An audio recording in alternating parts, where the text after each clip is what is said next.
रोशनियों के शहर का कोई नहीं वारिस, सब खा गए सियासतदान, इसे छोड़ दिया लवारिस। खुले गटर, टूटे रोड्स और आबादी 3 करोड़, डूब जाता शहर जो होती थोड़ी सी बारिश। हुक्मरान यहाँ के हैं नहीं किसी काम के, छाप रहे वोट सभी भी मरहूमों के नाम पे। मौत से जुआ यहाँ खेल रहा हर बंदा है, पर वोट्स चाहिए इनको क्योंकि भुट्टो अभी जिंदा है। पानी की जगह गटर में इंसान हो रहे ड्रेन, एक फोन के लिए गोली उतर जाती इन ब्रेन। बुलेट प्रूफ गाड़ियों वाले समझेंगे क्या पेन, न कोई अकाउंटेबिलिटी, करते हैं ब्लेम गेम।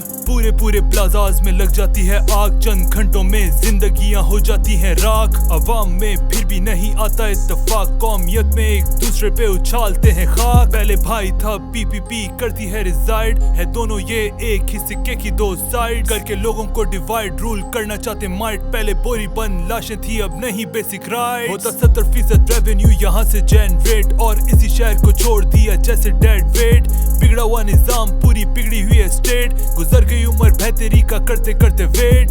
अब तो इस शहर का है खुदा ही हाफिज, लुटेरे खुद बन गए हैं शहर के मुहाफिज। नाअहल लोग ऊंचे ओहदों पे हैं काबिज, जंगल का कानून पूरे शहर में है नाफिज। सबसे ये गुजारिश है उठाओ कुछ आवाज, करवाओ इस शहर को महरूमी से आजाद। ऐसे चुप बैठ के नहीं आना कुछ भी हाथ, कायद के शहर की रख लो थोड़ी लाज।